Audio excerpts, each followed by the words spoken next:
kinds of yogas and ways for people who want to be difficult.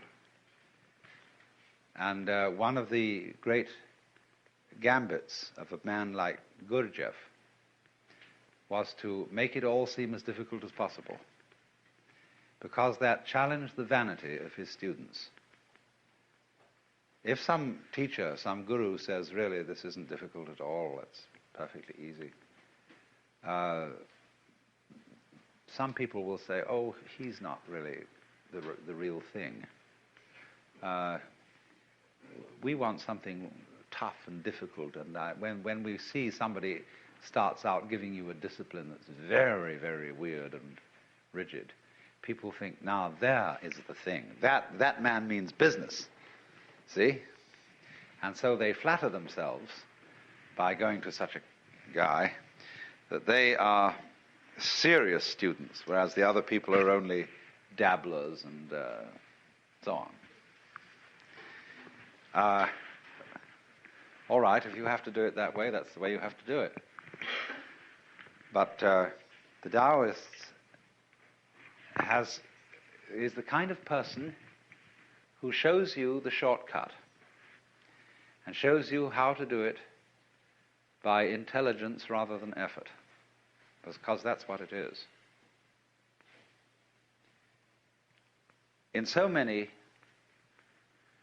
athletic and artistic skills, you will find a teacher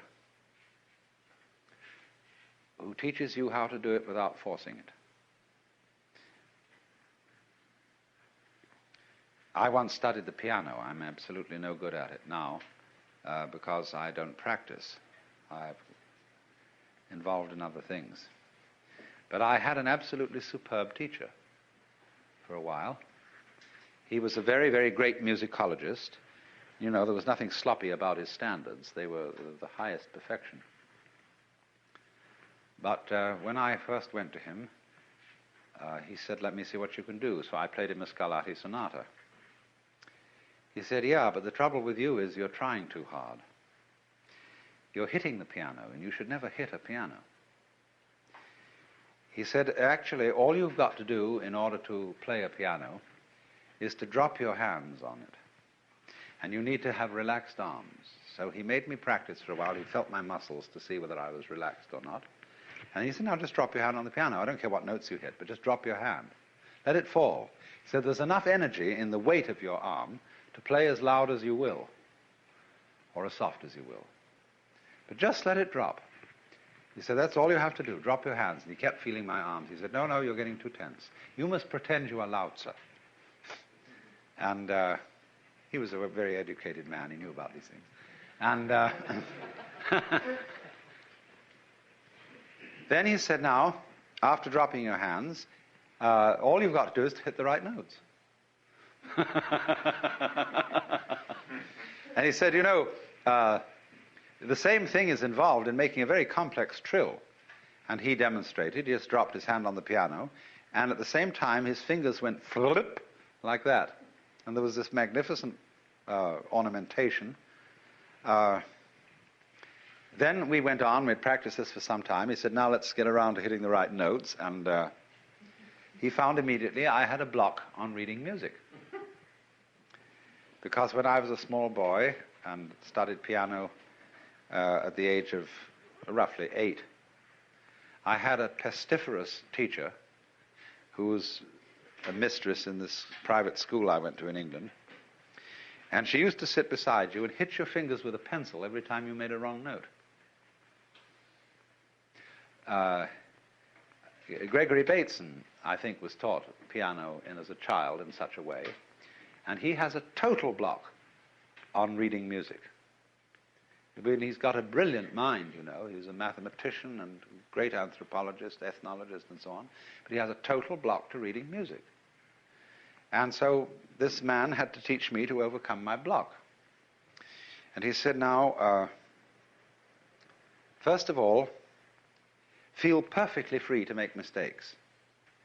He said, everybody's going to make some mistakes, and it doesn't matter if you make a mistake.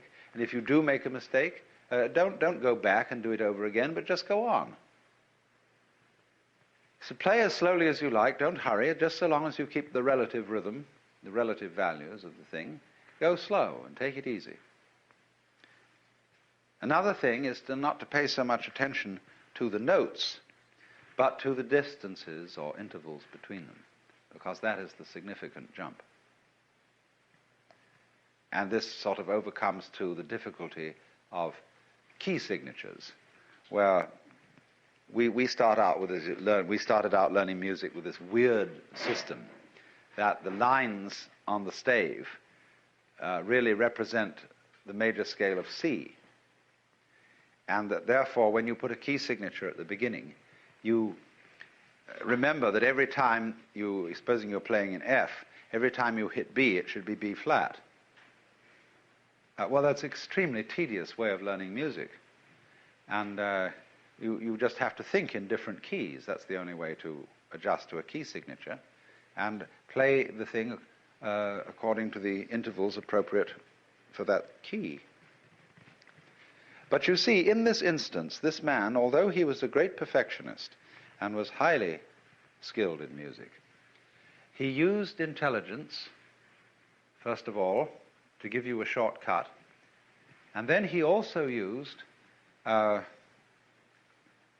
relaxation to enter into a difficult thing by the easiest route.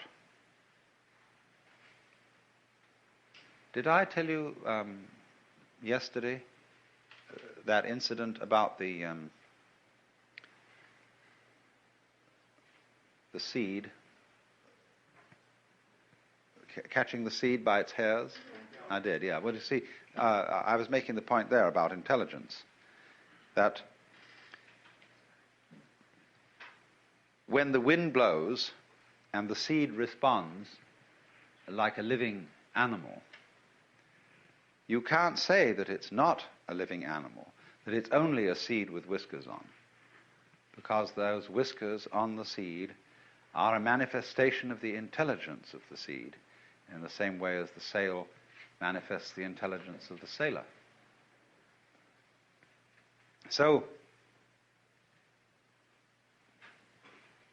Taoism is in that sense what everybody is looking for. The easy way in, the shortcut, using cleverness instead of muscle.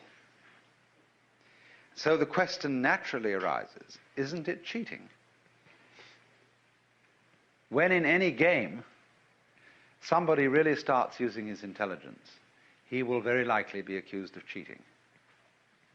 And to draw the line between skill and cheating is a very difficult thing to do.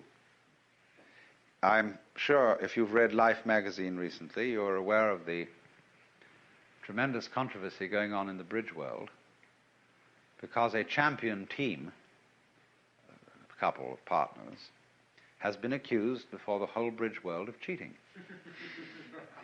And what they did, I mean, after all, in bridge, bidding is a way of letting your partner know what's in your hand.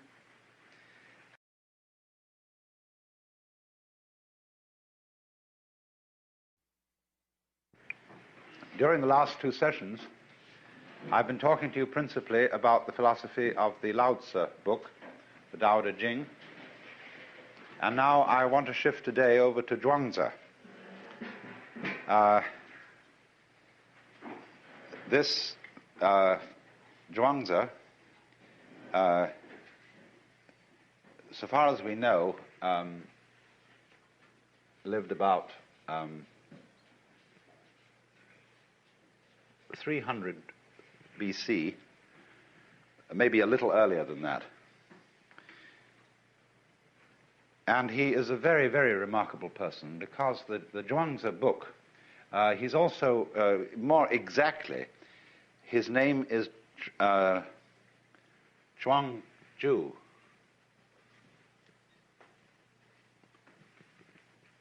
But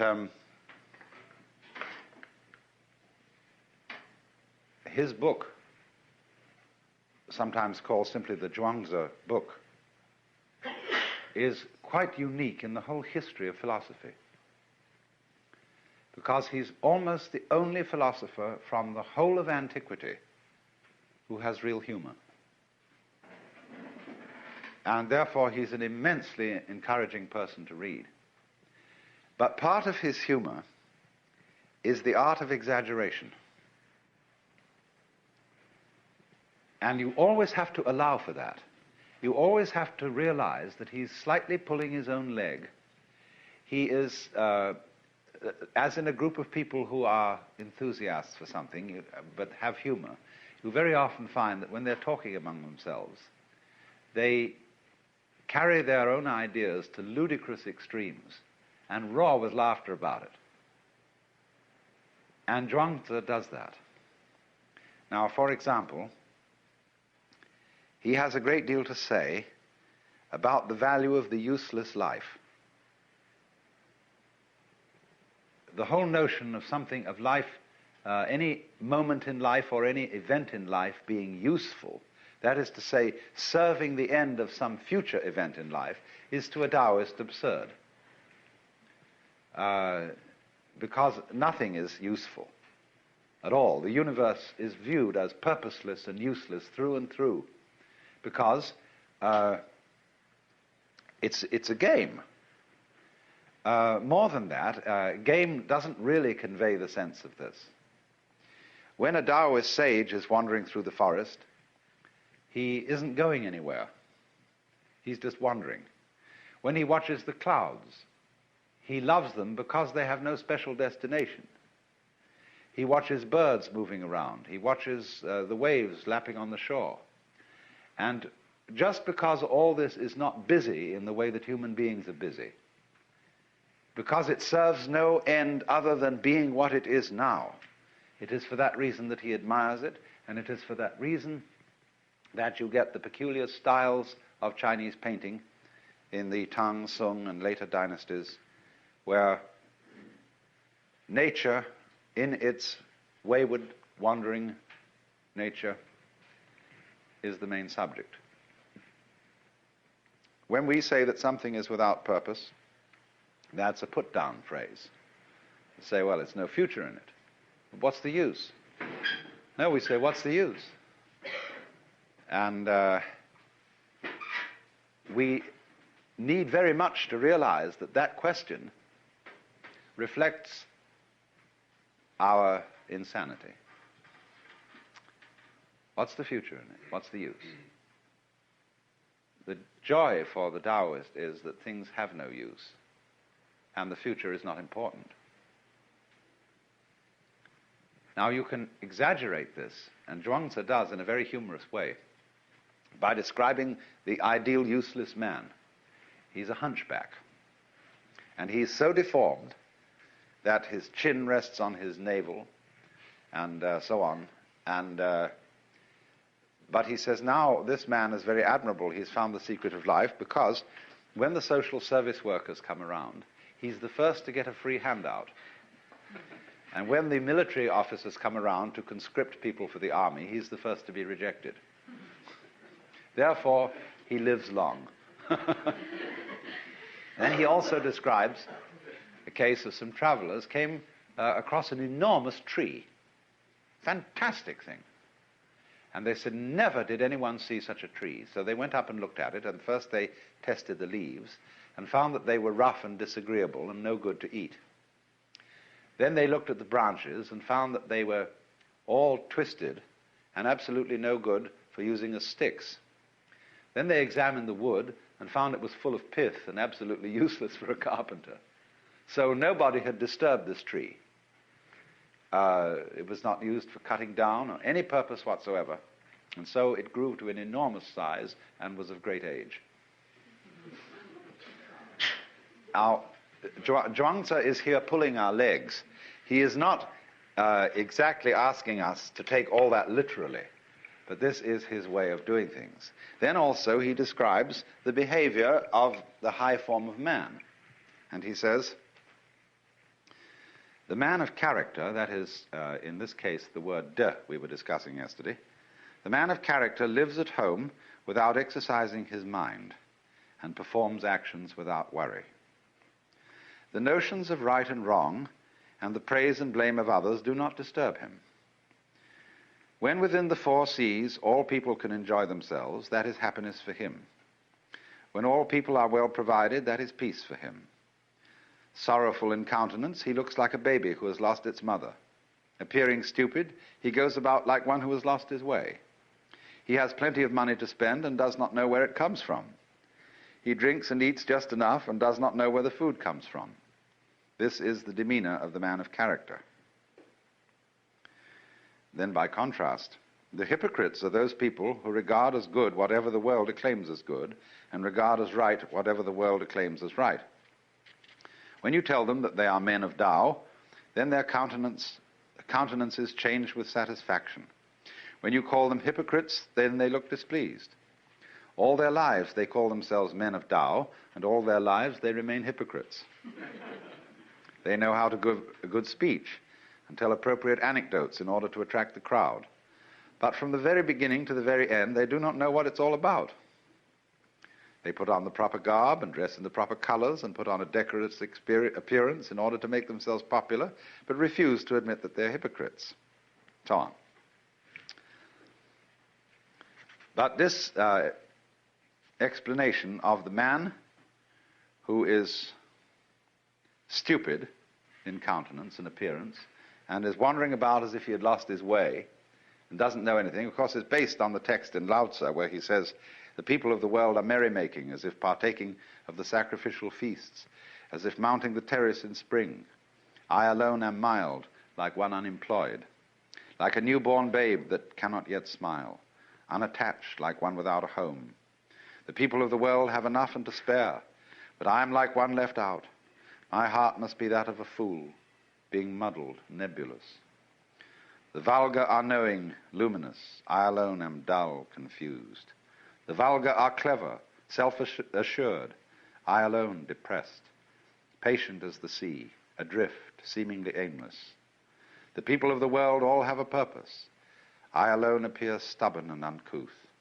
I alone differ from the other people and value drawing sustenance from the mother. Capital M, that's Mother Nature.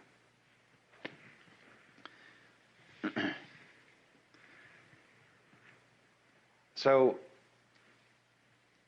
there is about, you see, the character of the Taoist sage as depicted by Zhuangzi, something of the fool. Because the fool is the person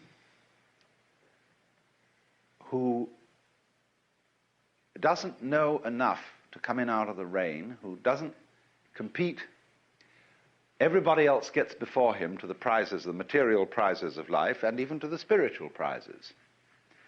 The fool is, you see, the person who isn't going anywhere. He sits by the road and goes... The fool is like a Mongolian idiot child who isn't interested in survival, who will take a plate of food and run his finger round in it and make a wonderful slosh with the stew, and then watch it drip from the tip of his finger. He won't eat for quite a while, and then he'll play with it in all sorts of ways. Then his attention will be distracted by something else, and he'll chase after that, you see. But so long as you don't cross him, this is the case of the Mongolian idiot, he remains the most wonderfully friendly, swinging kind of a cat. And, but he has no ambition. He doesn't fight for himself. And nobody can ever get him to. So the fool has always been used as a kind of analog of the sage.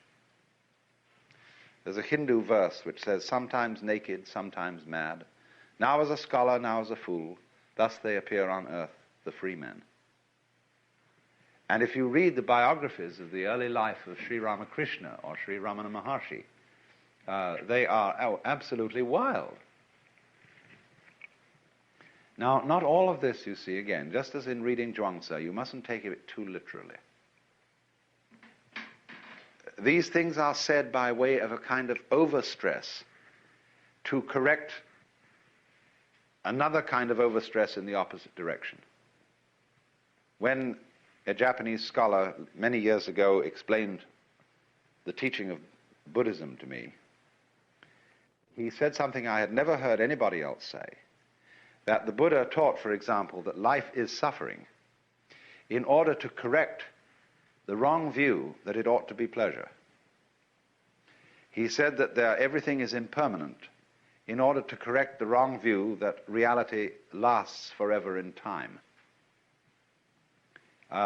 So the idea of the middle way is set up in this fashion by going to one extreme in order to correct another. This is a very common Asian technique, and it is found especially in Zen, where teachers, when they are asked about something sacred, will always answer in terms of something secular. What is the Buddha? The tree in the garden. Then when you ask about something secular, they answer in terms of something sacred. You see? As there's a master and his student working in the field, and they are using a knife to prune, and the student suddenly says to the master, "Give me the knife." And he gives it to him point first. And so he says, "But please let me have the other end." The teacher says, "What would you do with the other end?" You see, the question immediately turns into a kind of a metaphysical thing.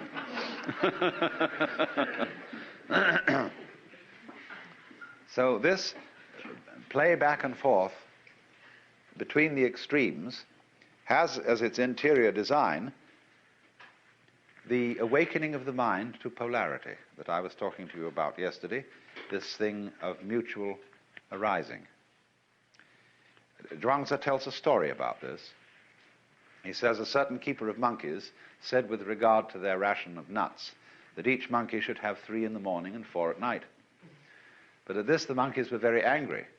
So the keeper said they might have 4 in the morning and 3 at night, with which arrangement they were all well pleased. Now the number of nuts was the same, he goes on to say, but there was an adaptation to the likes and dislikes of those concerned. This, then, he says, is the way of conduct of the sage. Basically, Zhuangzi's philosophy is a philosophy of relativity. He makes a great deal of the point that there is no absolute standard of great or small, of important or unimportant. There is a story, for example, of a sort of enfant terrible at a banquet, and the speeches are being made after dinner, and somebody gets up and says that the human being is the highest of all creatures, that the whole world serves humanity, and a lot of pompous nonsense. And the small boy gets up and says that since tigers feed on human beings, it's quite obvious, therefore, that human beings exist for the service of tigers.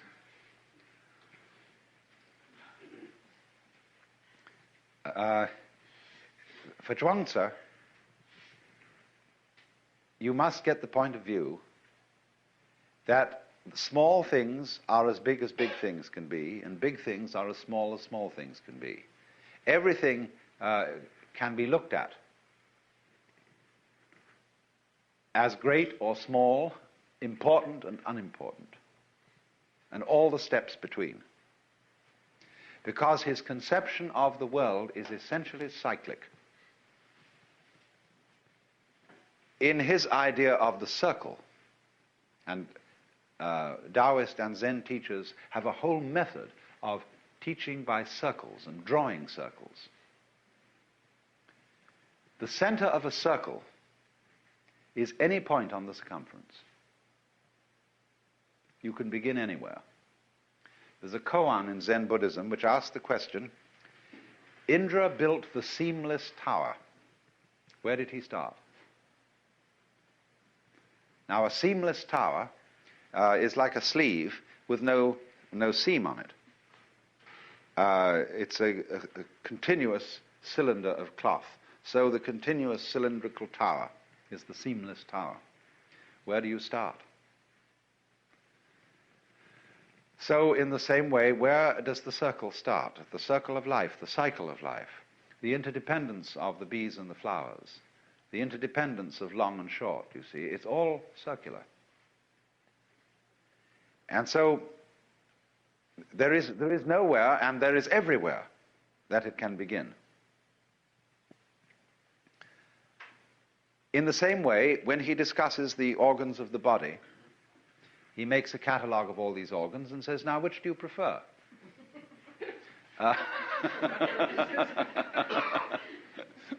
He says, which one comes first and which one follows? Which one rules and which ones are servants? He said, it seems that there may be a governor in all this, but nobody could ever find it. This is a very strange passage in Zhuangzi, which I've seen translated in many different ways. There is an absolutely absurd translation of Zhuangzi on the market now, published in mentor books by a professor of Chinese at Harvard, and it is absolutely ridiculous.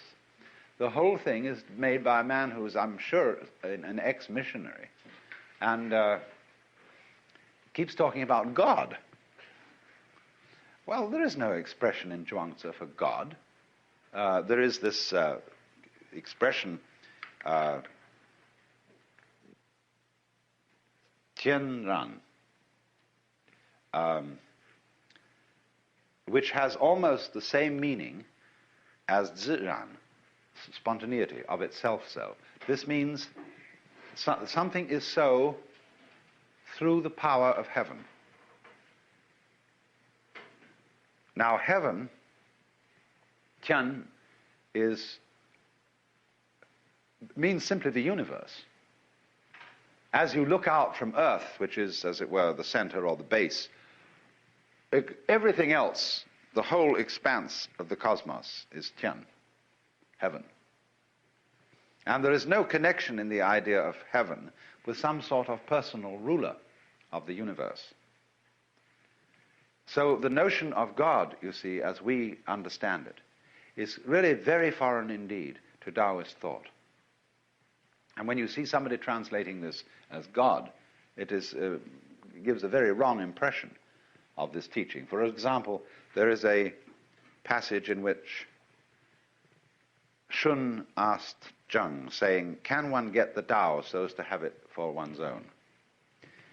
And the sage answers, your body is not your own. It is the delegated image of Tian. And, you know, missionaries translate God, because they've read in the Bible, man is made in the image of God. Your life is not your own. It is the delegated adaptability of heaven. Your offspring are not your own. They are the delegated seeds of heaven. You move, you know not how. You are at rest, you know not why. These are the operations of the ways of Tao. So how could you get Tao so as to have it for your own? Similarly, there's a passage which says, when a drunk man falls out of a cart, though he may suffer, he does not die. Because his spirit is in a condition of security, he does not suffer from contact with objective existences. If such security may be got from wine, how much more from Tianran, from being in accord with the spontaneous rhythm of the universe. That's really what it means. But in the anxiety of missionaries, and missionaries have been, you see, the great Western, they've been the foundation of Chinese scholarship in the West. To translate the scriptures into Chinese, they studied Chinese. They were the first people to study Chinese.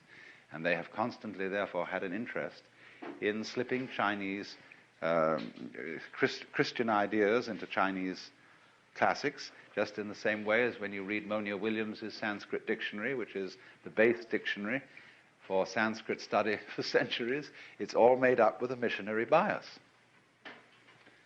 But this notion, you see, of God in the sense of the personal ruler of the world is totally foreign to Chinese thought. There isn't even an idea in Chinese thought of the law of nature as we have it. See, the motions of the body, the harmony of the organism, is not what it is in obedience to a law. The Chinese do have an idea of law. This is the word zi.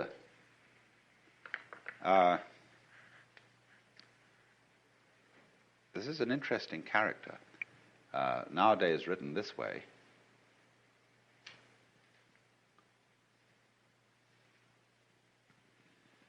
But originally written like this.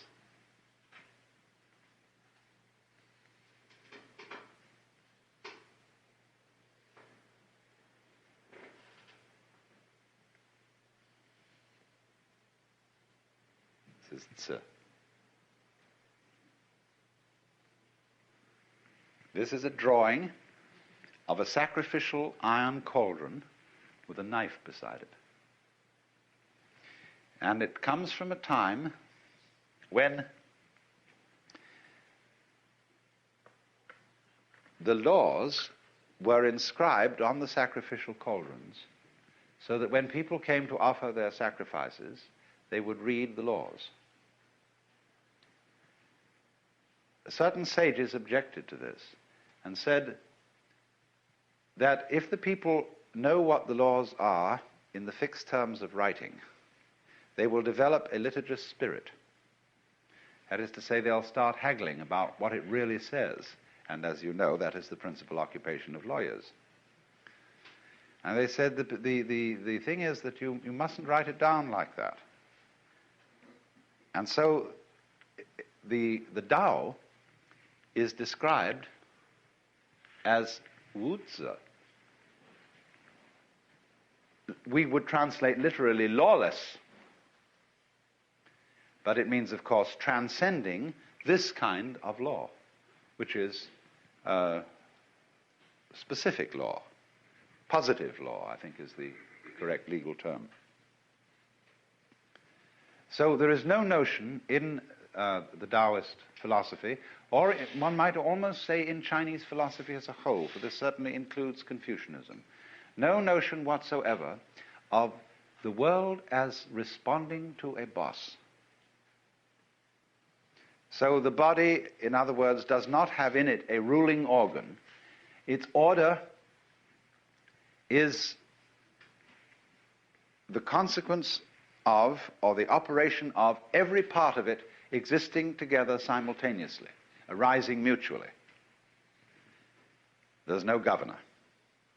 Now, the difficulty, you see, in Zhuangzi's philosophy, the difficulty with human beings is they begin to think in terms of governing and ruling. And they set out to dominate themselves and their surroundings. And invariably, this leads to a mess. He tells the story of an ancient man by the name of Polo. And Polo was a great horse trainer. This is where we get the word polo from. But he said Polo absolutely ruined the nature of horses. Horses were nice, charming creatures like Dean Swift's Houyhnhnms before Polo interfered and ruined their nature. Then he says in other places, a good carpenter doesn't need a square or a compass. He works without it. And this is fantastically true of Japanese carpenters. You should see, one of the fascinating things in going to Japan is these old-style carpenters working from the roughest architectural plans you could imagine, and with the strangest instruments. But they have an uncanny knack of fitting things by feel and by eye. A great story is told of ceremonial raising of the ridgepole of a new temple. And it was being done by a certain guild of carpenters, and there was a rival guild in town which had not got the contract. And they were very sore about it. So during the night, one of the members of the rival guild came, and he chopped off 6 feet or so of the ridgepole. And so when the master craftsman came in the morning and all the priests had arrived for the ceremony of raising the roof beam, he looked at it and said, somebody has interfered with this. It must be our enemy guild. They've cut off 6 feet of the roof beam. Anyway, he said, never mind, I will put it right. And he took his hammer and ceremonially struck the beam, then said, raise it. And it was raised, and it fitted exactly. So The story is, of course, that the master carpenter knew that this would happen, and he made the beam too long.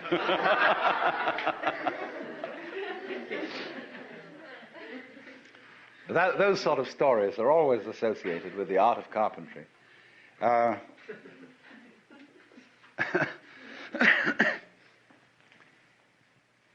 He needs no square, you see, because his sense of skill that is in his organism, in his nerves, in his senses, is much more subtle than anything that can be made with instruments. There are all kinds of stories about the artists of the Far East excelling in this kind of thing, of knowing with tremendous precision exactly where something should go. So a master is decorating a ceremonial tea room, and he's with his student, and the student wants to know where to put a hook for hanging a bamboo vase for flowers on the wall. And the master says, there, and the student makes a little mark. Somewhat later, the student rubs out the mark, gets rid of it. But he remembers by a tiny little secret prick in the cloth where it should go. And then he says to the teacher, excuse me, sir, but I forgot where you said that thing should go. And the teacher says it was there, and he puts his finger exactly on the same spot, you see. That's the sort of thing that is admired, without the slightest calculation, you see. Now, he goes on and says, Zhuangzi explains at length that music has been ruined by the 5 notes.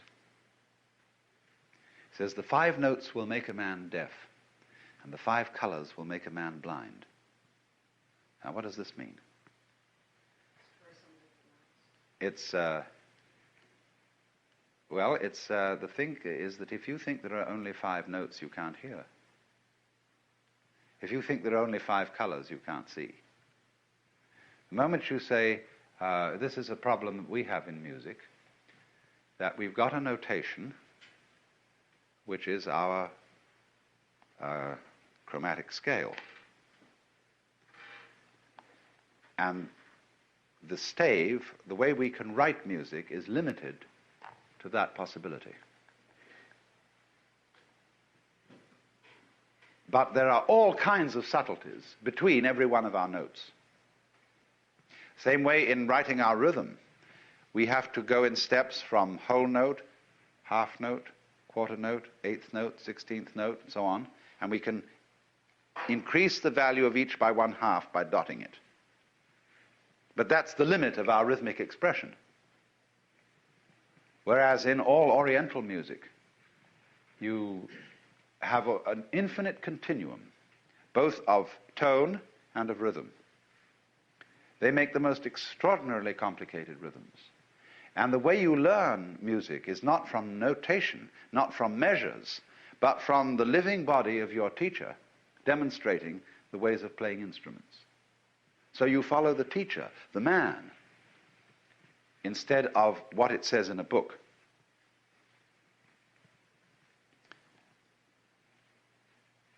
So the whole principle then is one of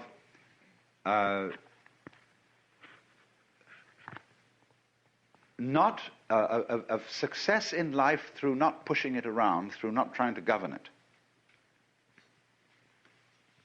He tells a story, as a matter of fact, Zhuangzi has a very funny trick. A lot of his wisdom he puts into the mouth of Confucius. He said that Confucius was one day doing this, and he ran into Lao Tzu, and they had an argument, and Lao Tzu won. But then the next time he talks about Confucius teaching Lao Tzu's doctrines. And this to the immense confusion of everybody. But it said one day Confucius was standing by a river where there was a tremendous cataract plunging down. And he suddenly saw an old man coming out of the forest who fell into the river and suddenly disappeared into the cataract. And he said, oh dear, too bad, probably some old fellow tired of life who wanted to put an end to it all. The next moment, way downstream, the old man gets out of the water and starts bouncing along.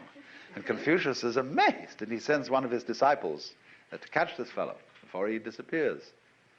He said, "Sir, I was thinking that you were going to commit suicide, and I suddenly find that you came out of that cataract alive. Do you have some special method by which you do this?" "No, I have no special method," said the old man. "I just go in with the whirl and come out with the swirl. Because I don't resist the water, I entirely identify myself with water." So you see, here he is, utterly relaxed, just rolling around in the torrent and not resisting in any way. And so he is preserved. He goes with the stream, rolls with the punch, or whatever you want to call it. Again, of course, there is exaggeration in a story of this kind, just as there's exaggeration in the story of the hunchback and the tree and so on. Because true wu wei, or letting go, non-interference, doesn't mean, for example, flabbiness. A lot of people, when they think they're relaxing, merely become flabby. And if that is so, you know, the perfectly relaxed person would slowly become jello and would spread out on the floor and finally drip through into the basement.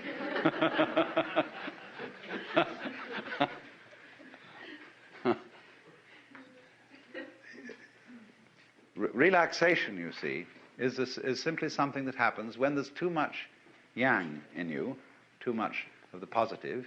You need to balance off with the yin. And the trouble is that human beings, in their anxiety to control things, exhibit too much yang, too much aggressiveness, too much of the male principle. They need the balance of the female. And so all these exaggerations in the direction of let things go, let things happen, don't interfere, are stressing the yin point of view to compensate for the excess of yang. And furthermore, the difficulty always comes. I remember reading a book called You Must Relax.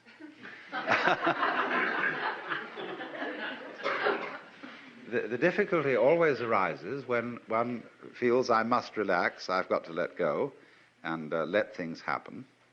But how on earth do I do it?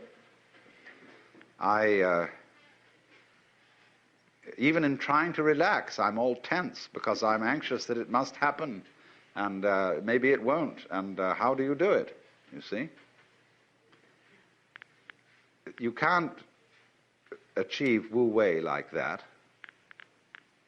What you have to understand is that you don't have to do anything. There is no method, as the old man said. That the meaning of wu zi, when you call the Tao is wu zi, or lawless, it means there is no method in it that you can master and do it. What you have, it's all based on understanding, or what our psychologists call insight, that you have to find out that there is nothing that you do as a source and cause of action separate from everything else. When you know that there is no separate acting you, then there is no need to try to relax. The thing you have to see is that the flow of the Tao, as I said yesterday with the illustration of the people swimming in a strong stream, that the flow of the Tao goes on anyway. Just like the flow of time, for example, you can't get out of the present moment. You can think about the past and you can think about the future. But since you do that thinking now, the present is inescapable. All right, now the present moment doesn't it? It has a sense of flow. Time is going along, life is going along. Time, actually, the clock time, is simply a measure of flow, a way of going tick, tick, tick, tick, and counting the ticks, and say, well, we've lived through so many ticks. But nevertheless, this thing, real time, as distinct from this ticking thing, is a flowing. And yet it's still. Isn't that fascinating? It moves, but you're always there. It's always now. You never get out of now. All right, now, if you can feel that, see, that you can't get out of now, and you never will. See? Now, realize that what we call now is the same thing as Tao. The Tao, the course of things, the eternal now, the presence of God, anything you want to call it. See? That's now, and you can't get out of it. So there's no need to get with it, because you can't get out. See? That's beautiful. You just relax, and you're there. So that's the principle of flowing. You can make all kinds of very clever ways of postponing finding this out. It's terribly simple. But you can say, well, this is a very spiritual matter, and I'm an unevolved person, and it'll take me a great deal of time to realize this in a more than an intellectual way. That's an excuse for playing your own game and not finding this out. There are all sorts of elaborate ways of doing that, and you can put it off by indulging in the most complicated systems of spiritual culture and yoga and so on and so forth. And that's all right. I have no objection to your putting it off if that's what you want to do. But actually, it's always here and now. Just as you can't get away from now, you can't get out of the Tao. That's the humor of the whole thing. And that's why Zhuangzi has his beautiful light touch. He says, the heron is white without a daily bath. The crow is black without being painted in ink. And this is the same saying, you know, as in Zen. In the spring landscape, there is nothing superior, nothing inferior. Flowering branches grow naturally, some short, some long. Or they say a long thing is the long body of Buddha. A short thing is the short body of Buddha. There are, therefore, you see, blondes and brunettes, fat people and skinny people, tall people and short people, cultured people and vulgar people. Even the Christian hymn says, the rich man in his castle, the poor man at his gate. God made them high and lowly and ordered their estate. You know? We don't sing that now because we've got too much social conscience.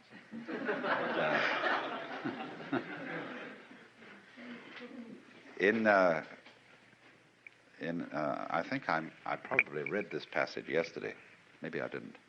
But Zhuangzi has this to say about it.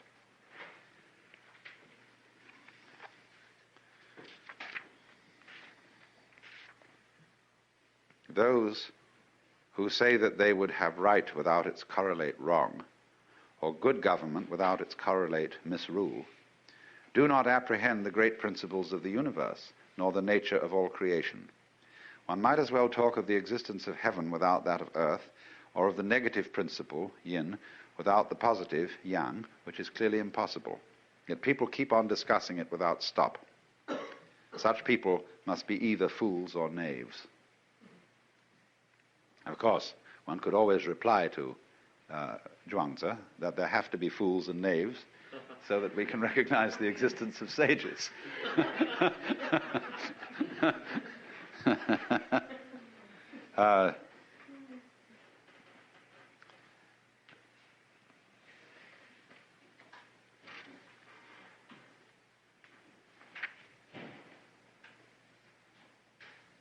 Let me look here a minute. Yes, he has it in another way here. Speech is not mere blowing of breath. It is intended to say something, Only what it is intended to say cannot yet be determined. Is there speech indeed, or is there not? Can we or can we not distinguish it from the chirping of young birds? How can Tao be so obscured that there should be a distinction of true and false? How can speech be so obscured that there should be a distinction of right and wrong? Where can you go and find Tao not to exist? Where can you go and find that words cannot be proved? The Tao is obscured by our inadequate understanding, and words are obscured by flowery expressions. Hence the affirmations and denials of the Confucian and the Mozian schools, each denying what the other affirms and affirming what the other denies. Each denying what the other affirms and affirming what the other denies brings us only confusion. There is nothing which is not this. There is nothing which is not that. What cannot be seen by that, the other person, can be known by myself. Hence I say, this emanates from that, that also derives from this. This is the theory of the interdependence of this and that. Nevertheless, life arises from death and vice versa. Possibility arises from impossibility and vice versa. Affirmation is based upon denial and vice versa. Which being the case, the true sage rejects all distinctions and takes his refuge in heaven. That's in the universe. For one may base it on this, yet this is also that, and that is also this. This also has its right and wrong, and that has its right and wrong. Does then the distinction between this and that really exist or not? When this, the subjective, and that, the objective, are both without their correlates, that is the very axis of Tao. And when that axis passes through the center at which all infinities converge, affirmations and denials alike blend into the infinite one. Hence it is said that there is nothing like using the light. See, the axis of the opposites is the perception of their polarity. The difference between them is explicit, but the unity of them is implicit.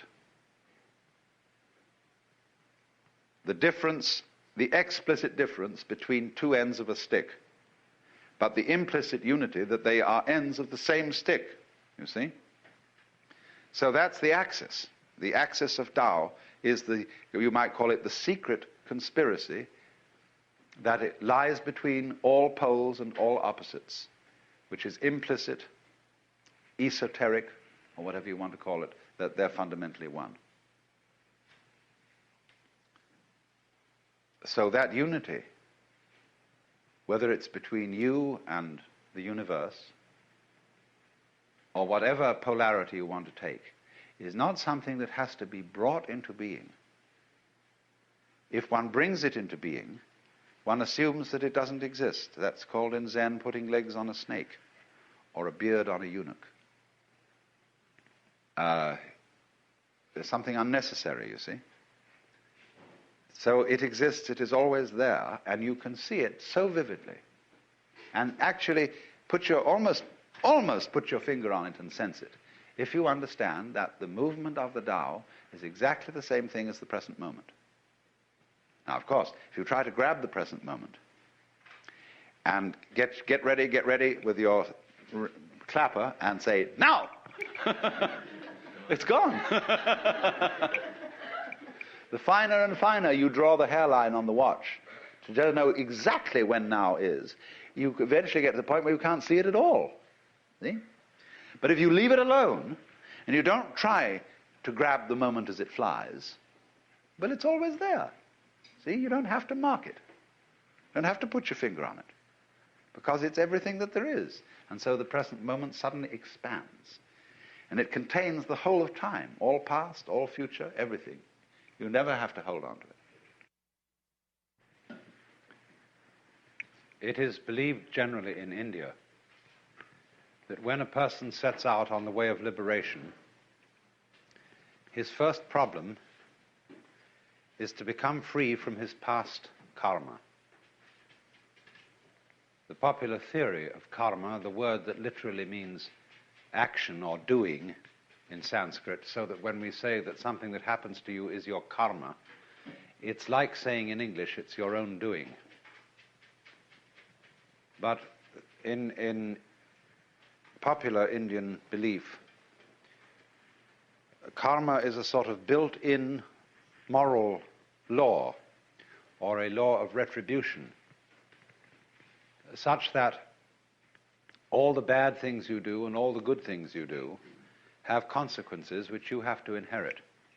And so long as karmic energy remains stored up, you have to work it out. And what the sage endeavors to do is a kind of action which in Sanskrit is called nishkama karma. Nishkama means without passion or without attachment, karma, action. And so whatever action he does, he renounces the fruits of the action, so that he acts in a way that doesn't generate future karma, because future karma continues you in the wheel of becoming, samsara, the round, and keeps you being reincarnated. Now then, in that case, when the time comes that you start to get out of the chain of karma, all the creditors that you have start presenting themselves for payment. In other words, a person who begins, say, to study yoga is felt that he will suddenly get sick, or that his children will die, or that he'll lose his money, or all sorts of catastrophes will occur, because the karmic debt is being cleared up. And it is in no hurry to be cleared up if you're just living along like anybody, but if you embark on the spiritual life, a certain hurry occurs. And therefore, since this is known, it's rather discouraging to start these things. The Christian way of saying the same thing is that if you plan to change your life, shall we say, to turn over a new leaf, you mustn't let the devil know, because he will oppose you with all his might if he suddenly discovers that you're going to escape from his power. So, for example, if you have a bad habit, say you drink too much, and you make a New Year's resolution that during this coming year you'll stop drinking, that's a very, very dangerous thing to do, because the devil will immediately know about it. And what will happen will be this: he will confront you with the prospect of 365 drinkless days. And that will be awful, just overwhelming. And you won't be able to make much more than 3 days on the wagon. So in that case, you compromise with the devil and say, just today I'm not going to drink, you see, but tomorrow maybe, we'll go back. Then when tomorrow comes, you say, oh, just another day, let's try out, that's all. And the next day you say, oh, one more day won't make much difference. So you only do it for the moment, and you don't let the devil know that you have a secret intention of going on day after day after day after day. But of course, there's something still better than that. And that is not to let the devil know anything. And that means, of course, not to let yourself know. One of the many meanings of that saying, let not your left hand know what your right hand doeth, is just this. And that was why in Zen discipline, a great deal of it centers around acting without premeditation. As those of you know who read Herrigel's book, Zen in the Art of Archery, it was necessary to release the bowstring without first saying, now. There's a wonderful story you may also have read by a German writer, von Kleist, about a boxing match with a bear. The man can never defeat this bear because the bear always knows his plans in advance and is ready to deal with any situation. The only way to get through to the bear would be to hit the bear without having first intended to do so. That would catch him. And so this is one of the great, great problems in the spiritual life, or whatever you want to call it, is to be able to have intention and act simultaneous. By this means, you escape karma and you escape the devil. So, you might say that the Taoist is exemplary in this respect. That this is getting free from karma without making any previous announcement. Of simply, supposing we have a train and we want to unload the train of its freight cars. You can go to the back end and you can unload them one by one and shunt them into the siding.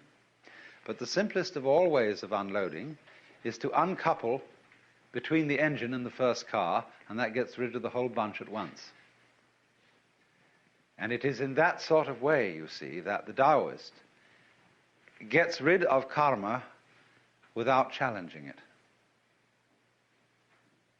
And so it has the reputation, you see, of being the easy way. There are all kinds of yogas and ways for people who want to be difficult. And one of the great gambits of a man like Gurdjieff was to make it all seem as difficult as possible, because that challenged the vanity of his students. If some teacher, some guru says, really, this isn't difficult at all, it's perfectly easy, some people will say, oh, he's not really the real thing. We want something tough and difficult, and when we see somebody starts out giving you a discipline that's very, very weird and rigid, people think, now there is the thing. That man means business. See? And so they flatter themselves by going to such a guy that they are serious students, whereas the other people are only dabblers and so on. All right, if you have to do it that way, that's the way you have to do it. But the Taoist is the kind of person who shows you the shortcut and shows you how to do it by intelligence rather than effort, because that's what it is. In so many athletic and artistic skills, you will find a teacher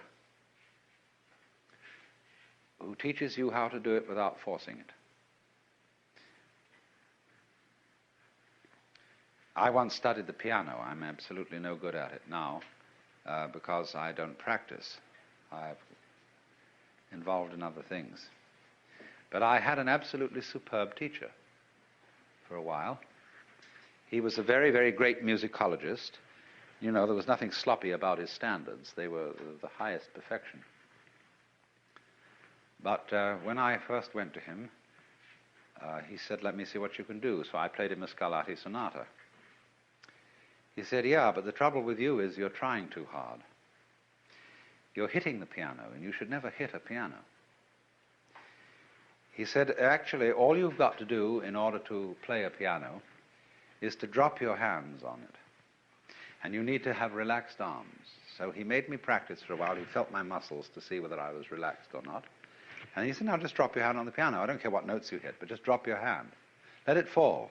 He said, there's enough energy in the weight of your arm to play as loud as you will, or as soft as you will. But just let it drop. He said, that's all you have to do. Drop your hands. And he kept feeling my arms. He said, no, no, you're getting too tense. You must pretend you are Lao Tzu. And he was a very educated man. He knew about these things. And then he said, now, after dropping your hands, all you've got to do is to hit the right notes. And he said, you know, the same thing is involved in making a very complex trill. And he demonstrated. He just dropped his hand on the piano, and at the same time his fingers went flip like that. And there was this magnificent ornamentation.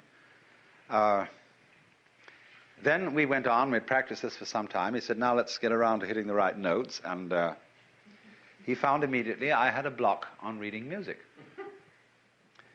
Because when I was a small boy and studied piano at the age of roughly 8, I had a pestiferous teacher who was a mistress in this private school I went to in England. And she used to sit beside you and hit your fingers with a pencil every time you made a wrong note.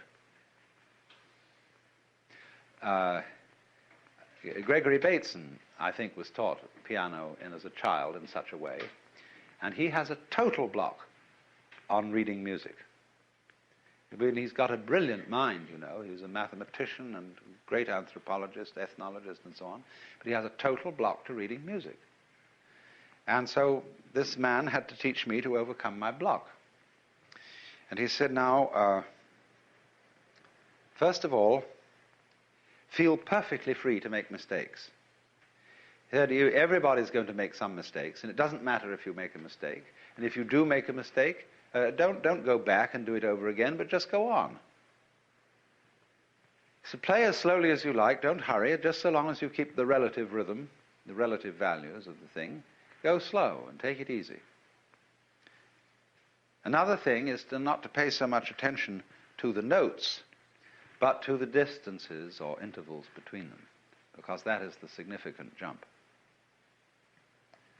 And this sort of overcomes, too, the difficulty of key signatures, where we started out learning music with this weird system that the lines on the stave really represent the major scale of C, and that therefore when you put a key signature at the beginning, you remember that every time supposing you're playing in F, every time you hit B, it should be B flat.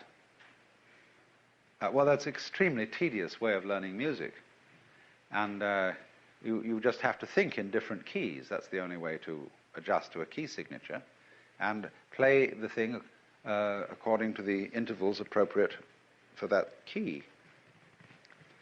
But you see, in this instance, this man, although he was a great perfectionist and was highly skilled in music, he used intelligence, first of all, to give you a shortcut, and then he also used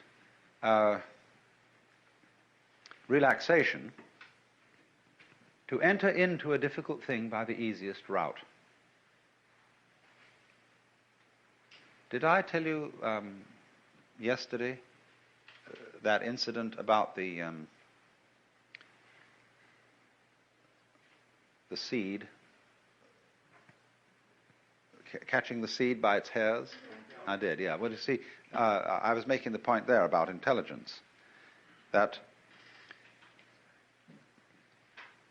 when the wind blows and the seed responds like a living animal, you can't say that it's not a living animal, that it's only a seed with whiskers on, because those whiskers on the seed are a manifestation of the intelligence of the seed, in the same way as the sail manifests the intelligence of the sailor. So,